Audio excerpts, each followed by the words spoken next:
This is Open Door with Vince Robinson. In-depth conversations with people who are making a difference in the lives of others here and around the world. Culture is at the heart of who you are. Know your culture, find yourself on Open Door with Vince Robinson. Grand dawning, great rising, good afternoon, good morning, wherever you are on the planet. Welcome to another edition of Open Door with Vince Robinson. Today I have the pleasure of speaking with someone who has one of the most famous names on the planet. And if I tell you what it is, you might associate it with someone else. But in all actuality, he is just as much of a superstar as the other person with the same name. His name is Donald King. And at present, he's 89 years old.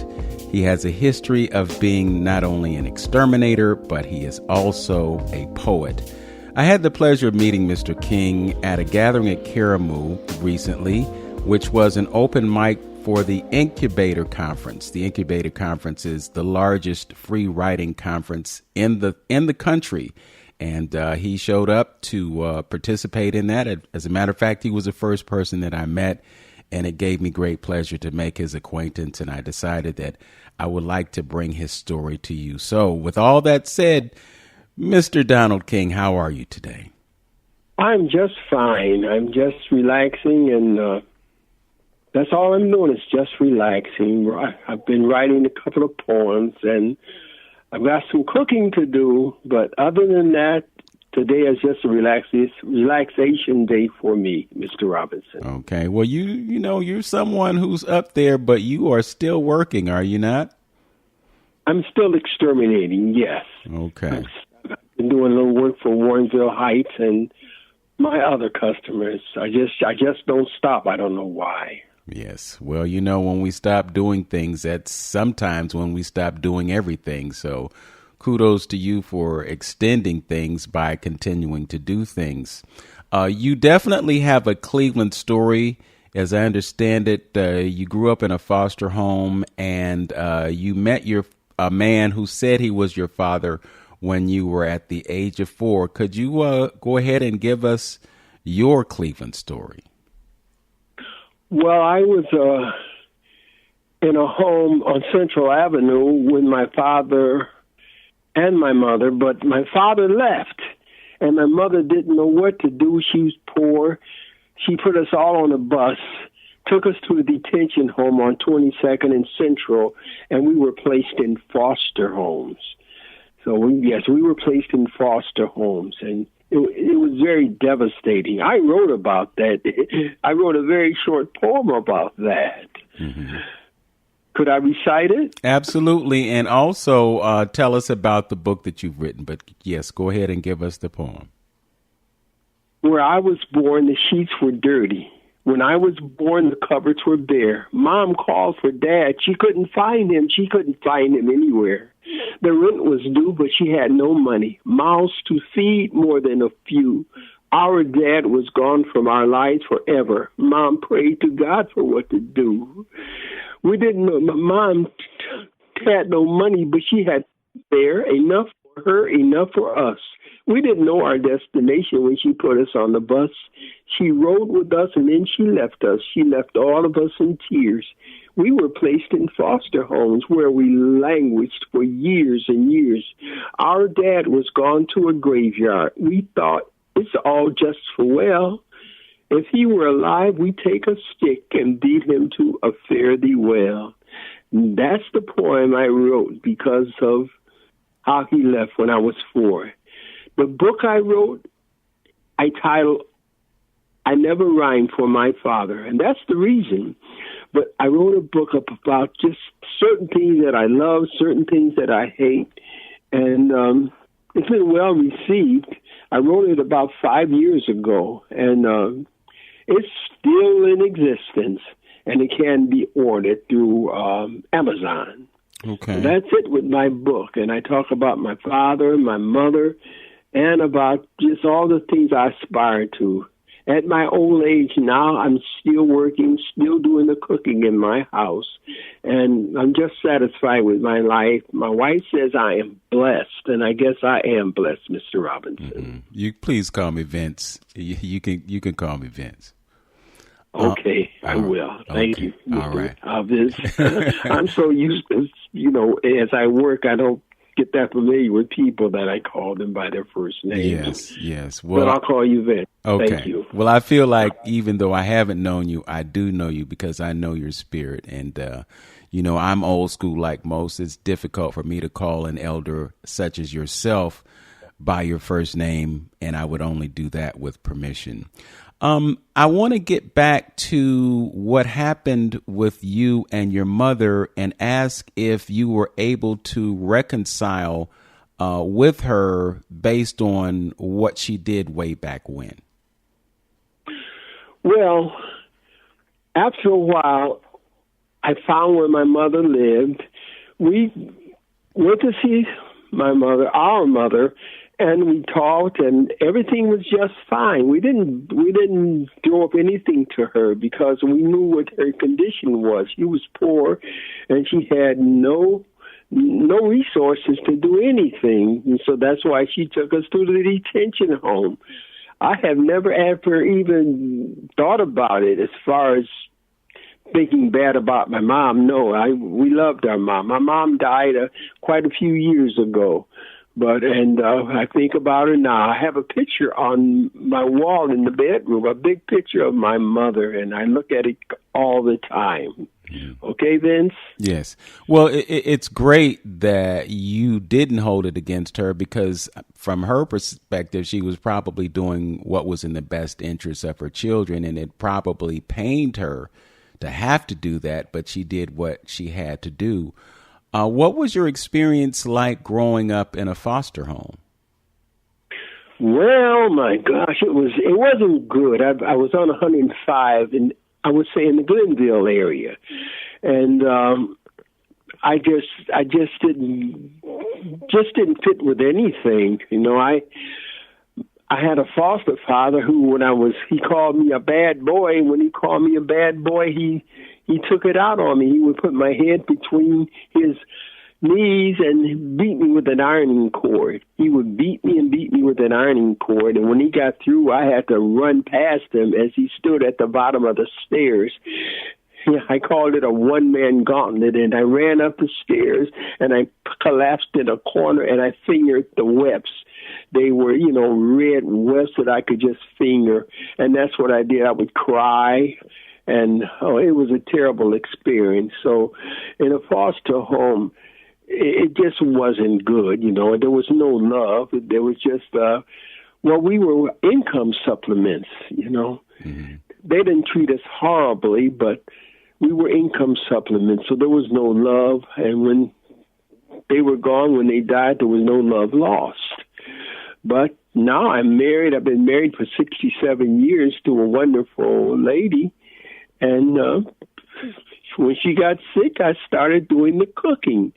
And I'm still working. So she says I'm blessed, and I feel we're both blessed to be in a situation that we're in. Our house is paid for. Our cars are paid for. And, we're doing just fine. So, okay, Vince, we're doing just fine. Yes. I'm wondering, and because you didn't have the experience of growing up with your father, I'm just wondering how much what was known back in the day, parents were strict. I always think about the play and the film Fences. And I remember how the main character of that film was basically just repeating the things that his father did. And a lot of that treatment that children had to endure was a direct result of the way our ancestors were treated during the enslavement process. And so, they had this saying, spare the rod and spoil the child. Somehow they thought that you could motivate children by by demonizing them, telling them that they would never be anything and that will be a motivation for them to do something. In your case, you had a father or a father figure who wasn't kind to you at all and basically just saw you, as you mentioned, as a supplemental payment for his existence. So I'm just wondering if you see any correlation between the ways that children were treated back in the day and the mistakes that were made and repeated by our forefathers and foremothers. Well, I know that I wasn't treated right. And I know in the neighborhood, in the Glenville neighborhood, most of the fellows I ran around with, we just hang around like in gangs. We had no motivation to learn anything, and we were always part of the justice system. I never thought about it in any other way. I never thought about good or bad. I just thought that, well, these are my fellows, and we ran together, and that was it. So I was lucky, though, because, I had a demeanor where when I was confronted with any authoritarian figure, I would speak politely, correctly, and so I really stayed out of trouble as far as being incarcerated. I was incarcerated at the Boys Industrial School for 7 months, but after that, I never got into any more trouble. Mm. So that's about it, but where I lived, we looked up to the numbers people, clearinghouse policy, and we thought those fellows were sharp. They would come to the house, pick up the money for the numbers, and they drove the Lincolns and the Cadillacs, and we just thought they were the kind of people we wanted to be. Later on, I found out I didn't want my sons to be like that, but at that time, we thought that it was cool to be in the numbers, and that was just it. That's how we thought at that time. That's how I thought at that time. What was it that you did that caused you to be put away for 7 months? I was constantly running away from home. I would run away from home for different reasons. Or my foster father would give me a haircut, or he would beat me. And then I would go down the street and stay in somebody's garage for a little while. And finally it came to a head, and I ran away from home. And I would constantly get into fights. And my grades at schools were abysmal, like 8 Fs in one grading period. Not proud of it, but that is the honest to God's truth. 8 Fs in one grading period. So I was just ready to go to a juvenile detention place because I didn't do anything right as a young person, and I had nobody to guide me to do right. That was at a time when there were, gangs on different corners, and I was in a gang called the Kingsmen. They named them after me because I was, I'm not proud of it, but I was called the ace. In a fight, I had to swing first, and that's what I did. So I was known as a street fighter. Not good in math, not good in science or anything, but I was good at just being a bad boy. And that's the honest truth. Glad I came out of it okay. I married a wonderful woman, and we've been married for 67 years, and I have wonderful sons whom we love dearly. And that's part of the story of my life. I can't help but wonder if you had any awareness of the other Don King, who was one of those people who were involved in the numbers business. Did you know about him back then? Yes, I heard about Don King, and I knew about his. I knew where he lived somewhere. I think in Orwell, and I knew that he was a boxing promoter. I didn't think too much of him because I thought maybe he took advantage of some of his fighters. I didn't think he was a good promoter, but I thought he used the boxers for his own ends, for money. And even now, maybe I shouldn't say it, but I don't think too much of. In the Calling Post, he talks about Trump. He loves Donald Trump.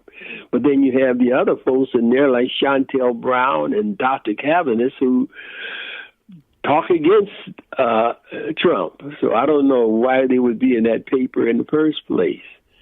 But I've done work for Chantel Brown. I was asked to write a poem for her, and I did it when she was going for Congress, and she thanked me after we were in a church, and I did the poem, and people loved it, and she loved it. So I've done stuff with Anita Harris and Chantel Brown.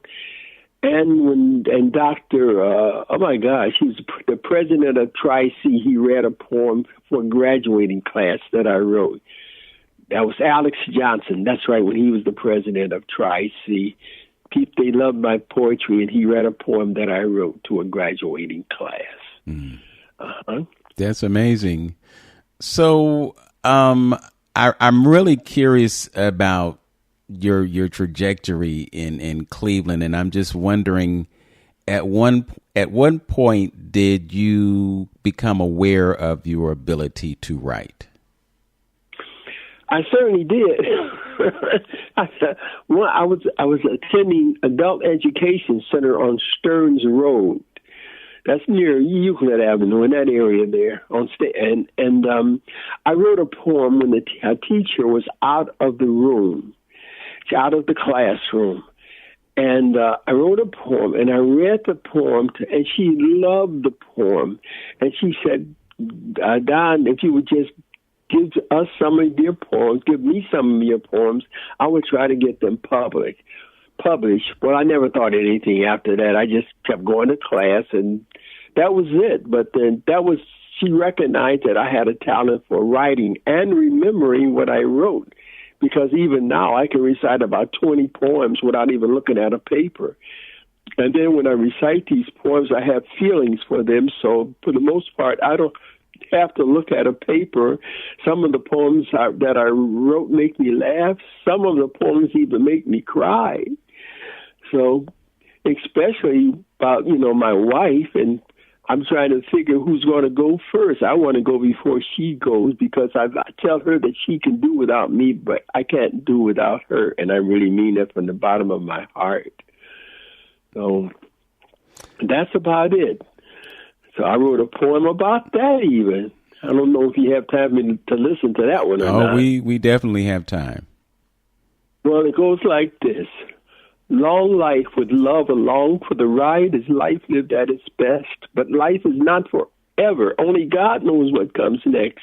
We've both vowed enduring love until the end of time. But the pain of loss will take a toll somewhere down the line. One day God will intervene. He will come and snuff a flame. But if it's me he leaves behind, I'll shout out loud his name. I'll say, Lord, was it your mercy that left me all alone? Why did you reach into my happiness just to take one angel home? I'll say, Lord, look up at my misery. Can't you see what you have done? In your house, there are many angels, but in my house, there was only one.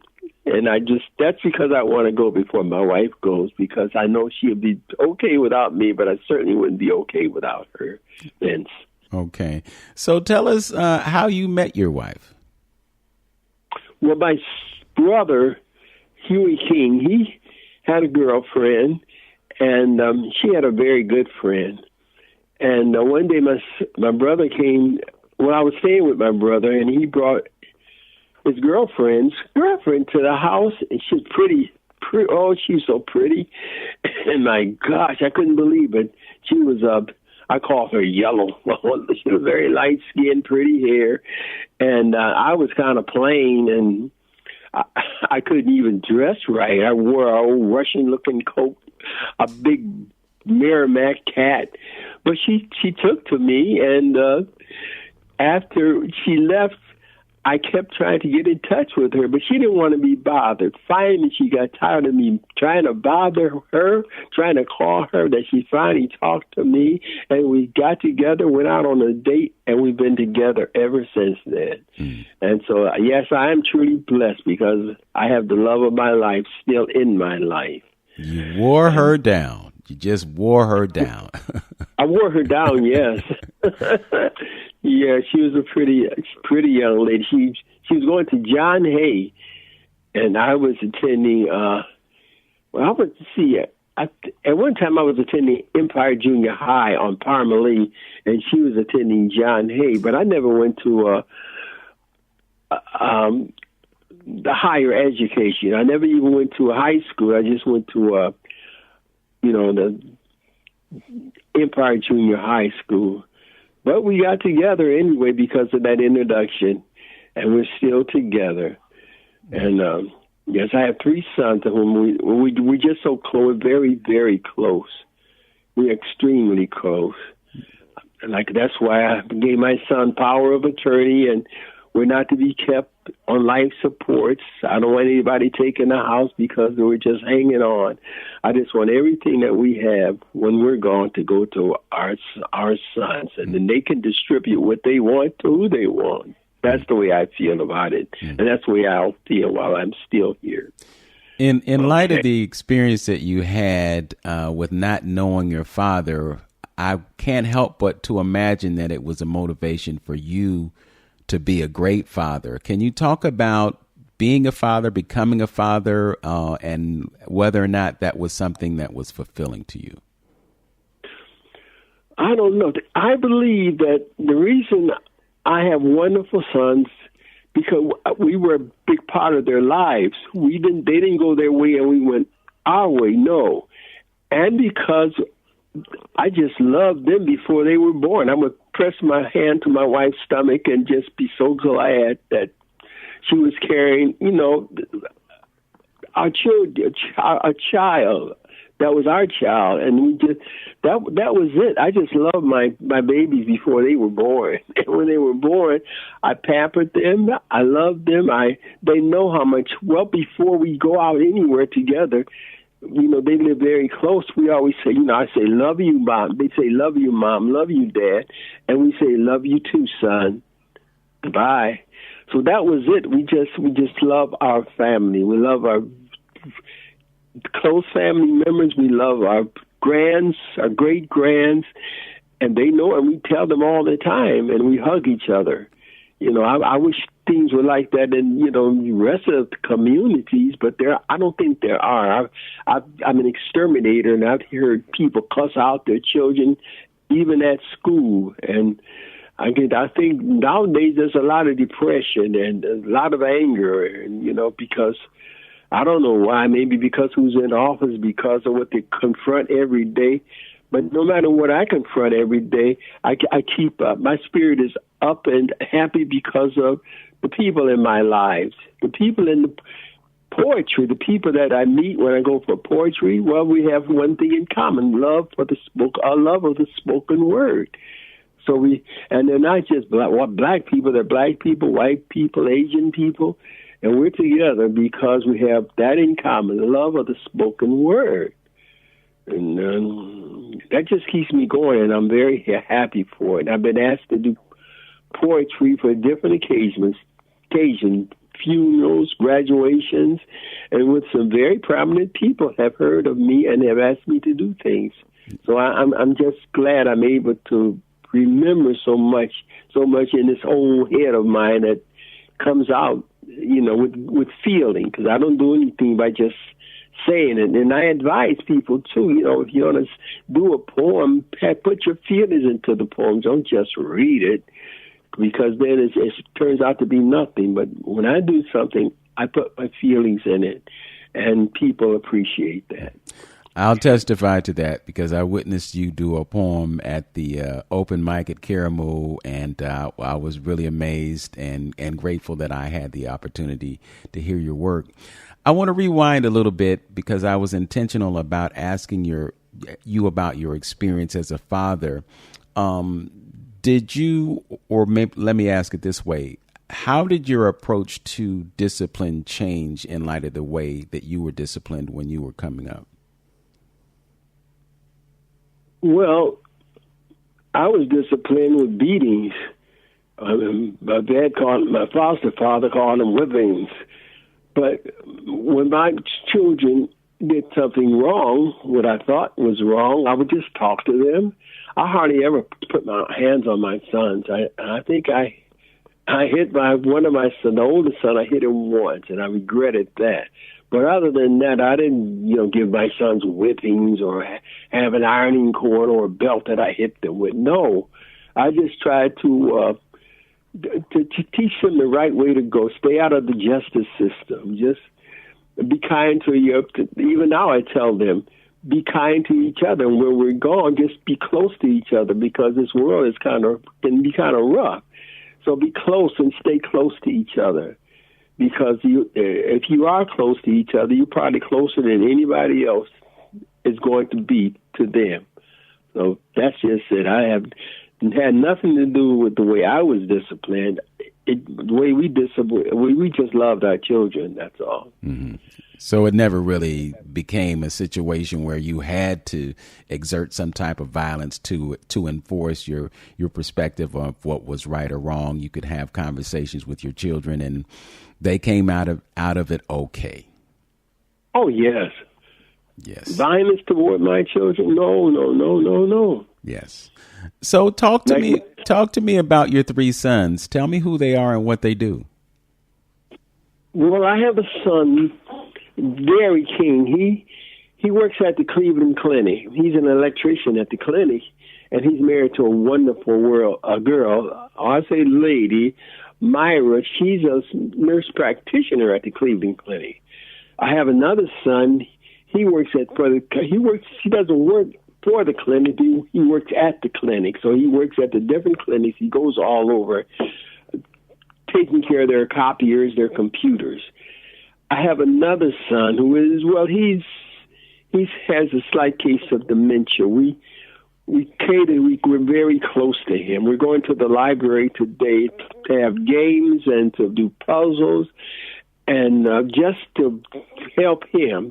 Everything we do now with him is to help him, because we just love him. And here's a story. At church, my son got up one day and told the people at church, my dad said he would kill for us and that he would die for us. And with his demeanor, you better believe him. So our sons know how much we love them. But they know that our days are, maybe winding up now because of our ages. Because we're senior citizens, and they are senior citizens too. And so that's it. Yes, amazing. You commit your poems to memory, and I am cognizant of the fact that it's really important that we use our brains in certain ways, and that's one of the things that preserves our mental states. It just said that you have a son that's dealing with a mild form of dementia. Yes. Has that been part of your intentionality about memorization? No.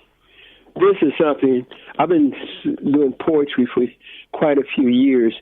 But this, with him, it's something that is maybe in the last year or so.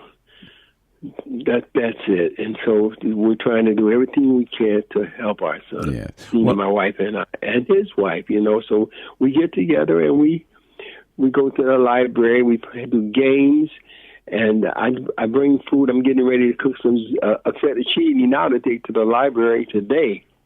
I'm not going to have a lot of time, but that's what I'm going to do today. Mm-hmm.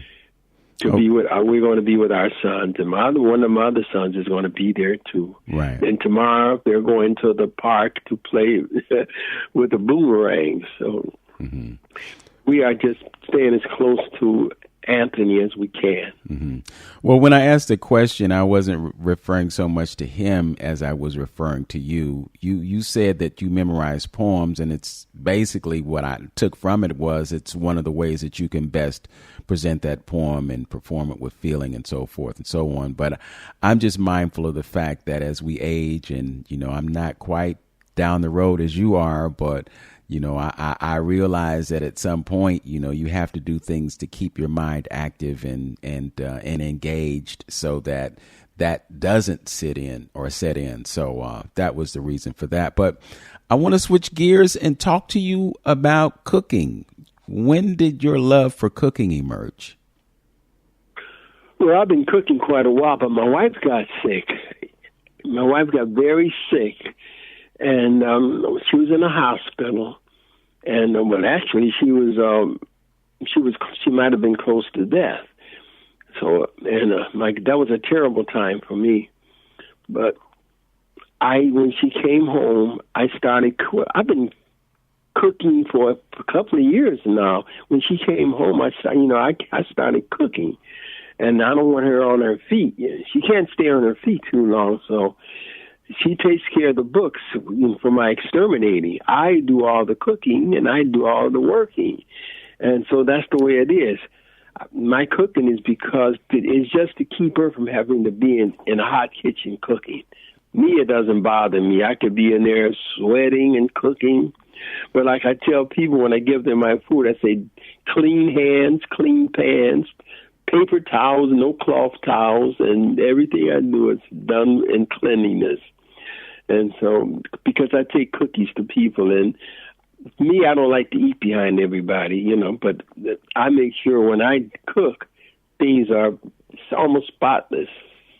That's it. Okay. Well, you mentioned fettuccine. What are your favorite things to cook?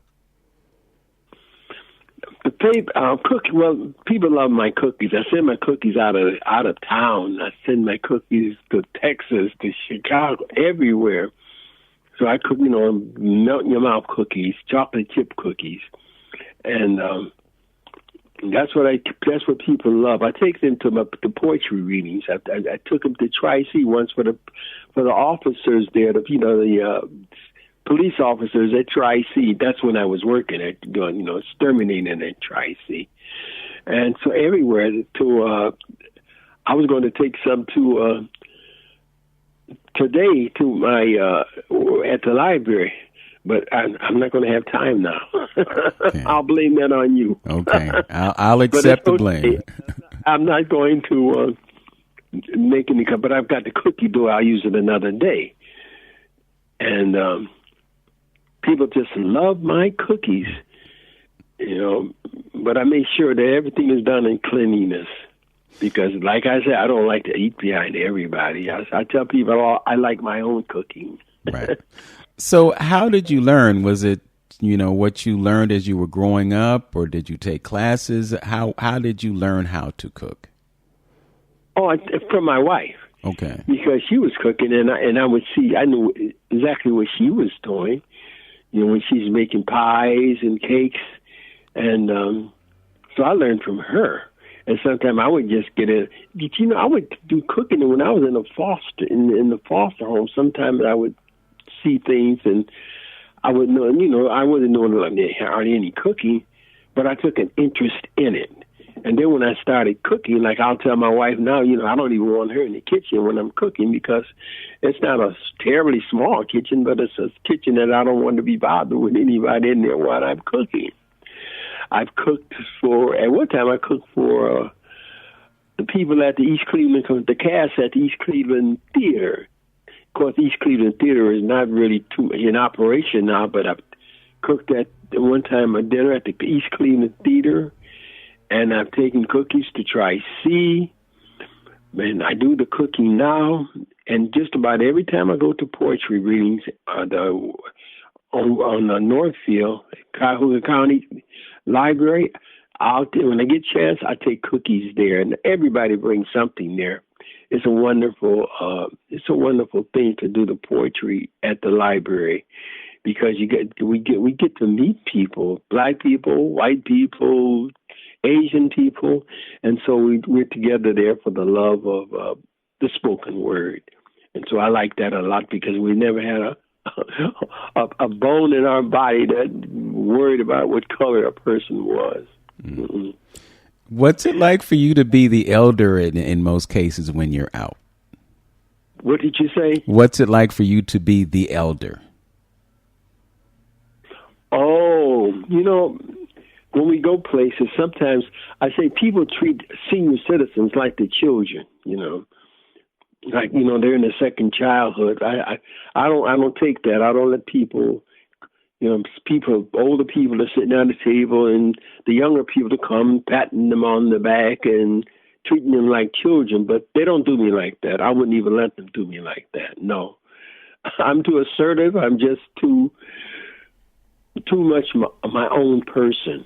I don't need you get offered rides. I've had people ask me, do you want me to pick up your tank and take it up, your exterminating tank and take it upstairs? I tell them, you help the bear. Don't help me. I don't need any help. Maybe one day I will, but not now. I'm free as a bird and light on my feet, and everything is going for me, and it's really, really neat. That was a poem. Yeah. So essentially, you're proving your value in those situations in light of the fact that we have so much intergenerational conflict today. You are able to connect with young people. So what's that like for you, being able to be an influence on young folks? Well, you know what? Let me tell you one thing. When I was doing poetry at the Caramel, I was just so happy. This young girl, I don't know, she might have been 9 or 10. She came up to me after I did my poem and talked to me for a few minutes and told me how she just liked the poem. And I just felt so good because I don't have any interaction with, well, I have an interaction at the library, the Sheikah Library, with this lady named Miss Monica Boone, and she has programs, and I've interacted with young people. They've done my poetry. We've acted together, and here, this is how I feel. Who will lead our boys to men, their guide to how, why, and when, a boost to their confidence that they can win? Who will take our boys to men? Who will step up as their mentors? Who will love them and watch them grow? Who will inspire them to greater heights when they aim and their sights are low? Who will encourage that human emotion held in check with a shrug or a sigh? Whose tears will it take to let them know that it's a human thing to cry? Who will see to their physical, their emotional needs as well? Whose love will keep them on a righteous path and out of a prison cells? Who's concerned for their plight, the question broached time and time again? Who will intercede on their behalf and lead our boys to men? So I write stuff like that because of what I see out here with the young fellas. Yeah. Gangbangers and disrespectful young men. Right. It's a very important statement. And one of the reasons that it resonates with me is that I just see Black women lifting up Black women and Black girls so much. They develop these programs and workshops and all of that. And I'm not saying that they don't do the same thing for brothers, but you don't see it as much.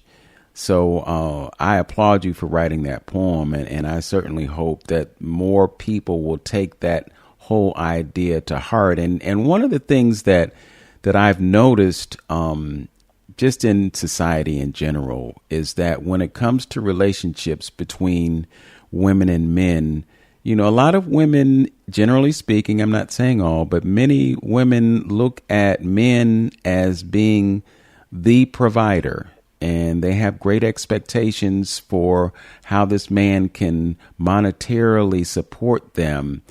And this is at the same time when we're experiencing unemployment to a great extent. And we're also seeing AI emerge as something that's taking jobs away from people. So, in the future, perhaps in the present, jobs are drying up and Black men will not be able to be that provider. And so, who's going to advocate for them? How are they going to be able to manage life when their ability to be a provider, to provide not only for themselves, but for families, when that happens? What are your thoughts about that? Well, I haven't thought about it, but I remember years ago when there were problems in the home with Black. Well, I don't know if it's just Black and white, Black men and Black women, but where in order for a Black woman to get food stamps or help, the man had to be out of the house. That's what I think went on at one time. I remember that, especially if they weren't married, even to say they're living together, but she wants to get some relief, food stamps. Well, he can't even be in the house. He couldn't even be in the house. He had to be gone before they could get food stamps, or before she could get food stamps or help for her children. So we've had a lot of problems in with our black families. Like voting. I always, maybe I shouldn't criticize, but I say we don't get out there and vote like we should. We don't speak up about just about anything like we should. There's certain things in the churches. I look at the churches, and they're mostly women. There's not too many men in the church. The hierarchy, people up top are men, but and sitting in the pews, they're mostly women. Black men just seem to be not. I don't know what, but by my saying what I'm saying, acting like I'm asking, exactly what I'm talking about, how I feel about it. Mm-hmm. We just don't seem to be measuring up. And black women seem to be doing more for themselves, learning and teaching, raising their young girls. But black men don't seem to be doing as much for black boys, black children. Yes. Well, the scenario that you described where a man and a woman would be in the same household, but the man was excluded from the household so that the woman could obtain the benefits, that was part of a deliberate strategy to destroy the black family. There was a time in the history of this country where we were the most married people, but you've seen a gradual decline of that statistic. So now most families are not two-parent families, and then you have the high divorce rates and all those other kinds of things. And I think, again, there's intentionality about creating that dynamic, but because the powers that be really don't want us to be successful in our families. And so in order to deal with that, we have to be intentional about taking things in the other direction. So I know it was kind of a stretch for you to equate AI with the loss of jobs for black men, but again, that was a thought that I had, and it was a relatively recent thought within the past week. So don't feel any kind of way because you had never thought about it. No, I haven't thought about it. There's certain things that have been on my mind as far as the way this country is going with the MAGA stuff. Make America Great Again, and we black people are falling behind. Liberals are falling behind. The Democratic Party is falling behind. They're just don't even have a voice anymore. At one time, the Democrats were a strong party, but now they're not a strong party. They're a very weak party.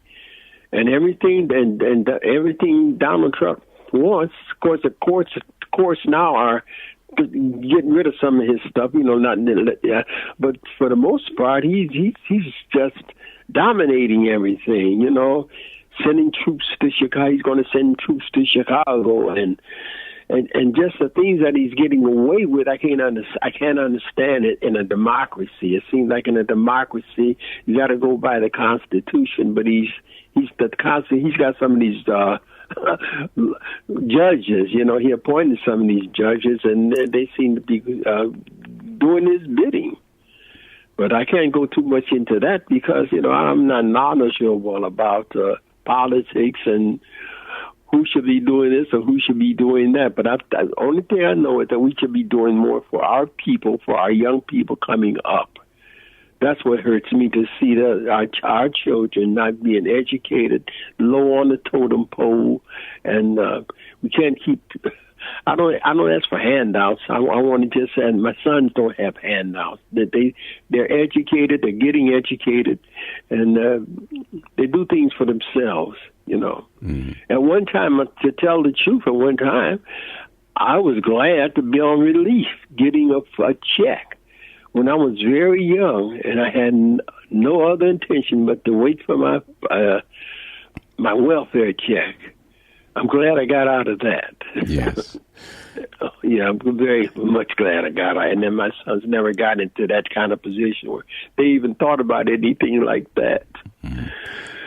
I have. Sometimes if ahead. you need it, you just need it, but some people just wait for it. And that's all they want to do is get a welfare check. I'm kind of wondering, in light of the fact that you've been here for 89 years, what have you witnessed in all of that time that has really impressed you the most? I mean, back in the day, it was vehicles. We went from the horse and buggy to cars. So when you were coming up, they did have cars. And now we're in a place where you have cars that don't require gasoline. They charge these cars. Did you ever imagine how things would evolve to the extent that they have evolved today? Oh, no, I never thought of electric cars or even electric scooters or electric bikes. I'm behind. I tell my wife all the time, technology, of course, has passed me by. She does the she gets on the computer. She does the bookkeeping. She does the invoicing. She does all of that. I don't do any of that. I just go out and take my tank and do the work. And she said, well, Donald, it's not too late for you to learn. I said, well, at this stage in my life, I'm kind of tired. I don't feel like learning a computer or learning this technology or that technology. And it's the truth. Because when I go out here, I'm going out here to exterminate, and then I'm coming home to cook. And so there's certain things that I just never learned, and those things I never will learn. But I've learned to be a good human being. I've learned how to raise my sons, and I've learned how to treat people fairly. So I've learned a lot, and I've learned how to write. And I've learned how to communicate with people. I've learned how to recite my poetry in a way that people really appreciate it.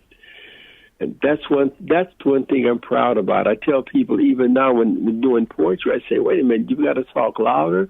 You've got to have your feelings in it so somebody else can get some feelings out of what you're saying. Other than that, you're just mouthing words. When I do my poetry, people know what I feel, what I'm saying. So, what made you decide to go into the extermination business? I needed a job. I was on relief. I think I was on relief. Yeah, I was on relief. I was in the Glendale area with my wife, and I think I was on relief because I lost a job. And I heard about some exterminating, economy exterminators. And so I applied, and for about 17 years, I worked for the economy exterminators until I started my own business. Okay. They tried to keep me from starting my own business, but I started my own business, and I've been doing it for about 50 years now. So you say they tried to deter you from starting your own business?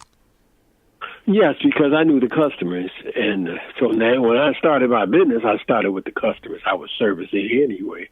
They were up in age, but they weren't paying too much of anything, but they wanted to, And when they sold the business, they tried to get me to sign with another company, but I wouldn't sign with any other company. I wouldn't got my unemployment. They tried to stop me from getting unemployment, but I was told, nope, you can get your unemployment because the things they want you to do are too restrictive. These covenants they want you to sign are too restrictive, and you don't have to. And so I didn't. They wanted me to sign with Orkin or Rent a Kill, but I didn't sign with anybody. I signed with myself. I went to Reynoldsburg, Ohio, and after studying, I took a test, and I passed it, and I got my license. And so every 3 years it has to be a recertification. But there won't be any for me, not at my age. Right. Mine comes up in 28, but I won't be exterminating in 28. Probably won't be here in 28. Well, but whatever it is, I won't be, I'll just have to keep renewing in my insurance. That's all. Okay. And that's what I'm going to do for at least another year. Okay. But I have no illusions about living such a long time. I've lived a long time. A lot of black men are A lot of black men just don't live as long as I have. Not in good health anyway. Mm-hmm. But I'm in very good health. I take vitamins and, I have medication that I take. Okay. From blood medicine, vitamins, minerals, and stuff. I don't have to, but I do. And I'm feeling fine. Good. So you indicated that you had just recently written a poem. Would you like to share that one with us? Yes, I called it A Salute to My People. It goes like this. A salute to you, my people, for your laughter and your tears, for surviving and for thriving after all of 400 years. Yes, there are residual scars. They pour out in verse and song. Residual scars still linger because our terror lasted so long. When we look at where we were and how far we have come, proud we are for the battles fought and the battles we have won. Thank you, Rosa Parks. Your response was really neat. You told that dude, oh, hell no, I'm not giving up my seat. Dr. King took a bullet. America heard our scream, but we kept right on keeping on because like him, we had a dream. Again, kudos to you, my people, for your laughter and your tears, for surviving and for thriving after all of 400 years. That's the poem I just wrote. Okay. I can't believe it. I can record it. I can do it without even looking at the paper if I want to. Okay. I'm kind of blessed with that ability. Mm-hmm. Like maybe a photographic memory, sort of? I guess that's what it is. I don't know. Yeah. Well, my wife says I'm blessed for so many different things. You are blessed, Mr. King, and I would also like to ask about your affinity to African-oriented clothing. I noticed what you were wearing on your head, and I've seen you online wearing a dashiki. What does that affinity to African culture come from? I have no affinity for African culture. It's just when I was doing a program for Lady Monica Boone, it was had to be, she wanted African garb. Mm-hmm. And then when I just started wearing it. And a lady at church the other day gave me 2 of those little caps for my head. She saw me wearing one, and she gave me a couple of caps just the other day. But I have I don't know anything about Africa, except that, a lot of people say Africa is a country, and they don't realize it's a continent. Right. And I have no idea where my ancestors came, what part of Africa they were from. There's so many different parts of Africa. But certain things I like to wear when I do my poetry, that's all. Okay.